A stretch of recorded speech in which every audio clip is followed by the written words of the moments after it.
Today is the 50th Yahrtzeit of Reb Hendel Lieberman, Reb Hendel Futerfas, the older brother of Reb Mendel Futerfas, who was born in 1900 and passed away Erev Purim, Tannis Esther, today, 50 years ago. I want to tell you a little bit about him. He was my father-in-law's uncle, my wife's great uncle. He visited them in Australia, so I know a little bit about him, and I had an interesting conversation with my father-in-law about him once. Reb Hendel learned actually in Lubavitch. Reb Mendel Futerfas didn't, because he was born in 1907. Reb Hendel was born in 1900. So as a young boy, there was a group of Talmidim from, I think, Rostov, another year, where they came to learn in the Cheder, in the Chadorim, in Lubavitch in 1911. So later he became an artist. He went to Odessa and he became an artist. And he's the father figure known as the first Chasidic artist. Everyone have seen his beautiful art where he depicts actual scenes of Chassidim sitting and learning Samach Vov with a samarvar on the table and the Kiddush Levana and many rich pictures, or the famous the Baal Shem Tov and the wagon with the 10 people, which I spoke about, I believe, once. Anyway, so Reb Hendel had a very difficult life. I mean, living through Russia and communism and all that. And then Nebuch, his wife and 2 children, he was married to a freedman related to Kagan and also to one of the freedmans. Not Avram Fried's family. They're from Galicia, I believe. But the Russian freedmen from Milano, there was a freedman. Anyway, and Nebuch, I was told that he saw the way in, I think it was in Treblinka, I forget where, Sababor, where they actually killed his wife and 2 children. They murdered in front of him. And he had a very difficult time with this. My Shver told me that they worked very hard he went into kind of a depression, and he was ois mensch. And the family and others, worked with him and supported him and reached out to him, and they brought him back. And they brought him back into the world of Hasidim and normalcy and all of that. There's a picture, in his book that was put out by the Chai Art Gallery, Zev Markowitz. There's a picture there of how he looked how he looked. He made a picture of himself, how he looked during that time, which is a very sad picture, but he expressed his feelings through art. He came to America in the early 1950s, either 1951, 52, 53, very early on. And the Rebbe took a liking to him, and the Rebbe Mamish rebuilt him. I believe at that time also he was diagnosed with Yenomachla of the stomach, or something in the stomach, ulcers. And the Rebbe, he wanted to give up. He was very depressed. He lost everything. And the Rebbe wrote to him and encouraged him. And the Rebbitzin too, he used to speak a lot to the Rebbitzin in Russian. They enjoyed speaking in Russian. And he was the same age as the Rebbe and the Rebbitzin. He was older than both, really. The Rebbitzin, I think, was born 1901, and Hendel was born 1900.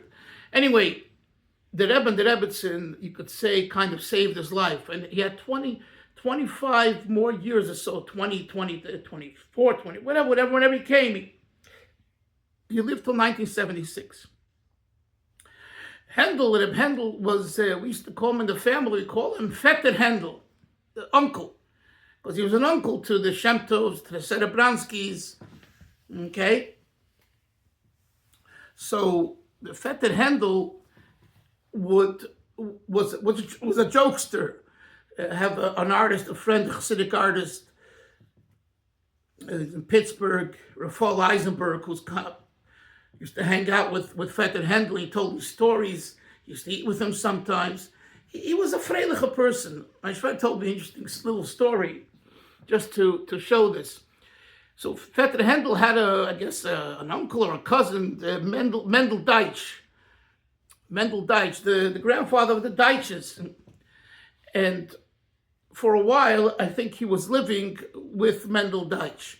Now, Vetter Hendel would listen to the news on the radio. Mendel Deutsch was, frummer in a sense, and he didn't want to listen to have that play. My Schwer, when he came to America in 1958, my father-in-law, so he stayed there, but he stayed there very often, a night or two, and then he had to leave. Why? Because his two uncles, these Mendel Deutsch and Vetter Hendel were going at each other about this radio, playing the radio, shut the radio. And I think he told me at one point Mendel Deutsch threw the radio out the window or on the floor, broke it.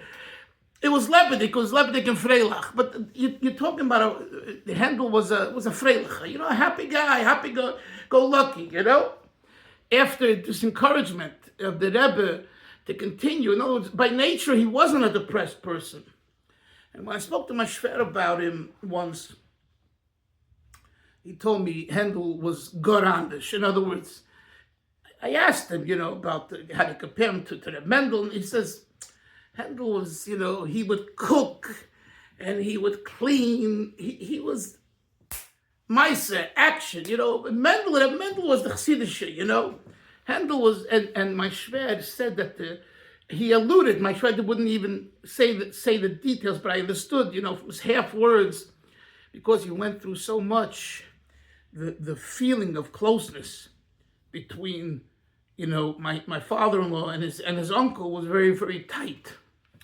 And he said, it was very different. It was different. They cooked together in Melbourne in their little house. And my wife told me she remembers Hendel cooking, Lepoil, everyone remembers, he was standing by the Fabrik, and he was known as the conductor. You see pictures and videos Jem puts out. The man with a white beard standing on a bench and going like this. It's like he come into the Fabrik, what's going on here? It's a circus.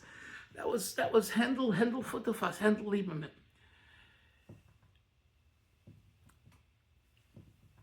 It's 50 years of such a Yid's, life, and we have Baruch Hashem his art, and we understand what he gave to the Jewish world, Chasidic art.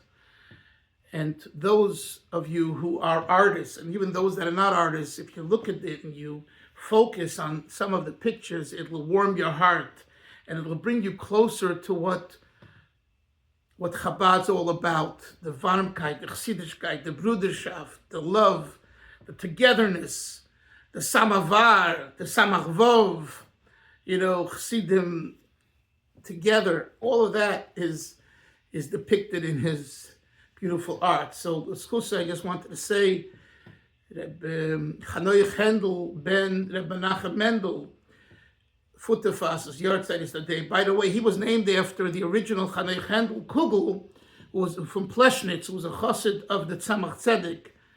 The two brothers, Reb Yosef Kugel and Reb Chanoich Hendel Kugel.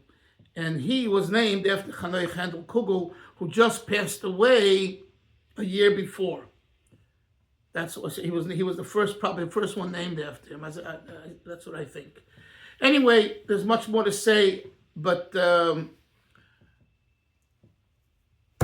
let's go into Purim with a Freilichkeit of a Napechu. The Eibishter will help, that the Eibishter will have mercy on Am Yisrael and quickly end this war in a way that will be victorious over the Tzedek Yehudim, the Haman generation, the Iranians those that want to hurt Rachman Litzlan Yidden and other people, and the Eibishter will help. Shall be a Napechu, a transformation where everyone will stop this and will be only goodness and kindness, and we zecher to Mashiach Tzedkeinu.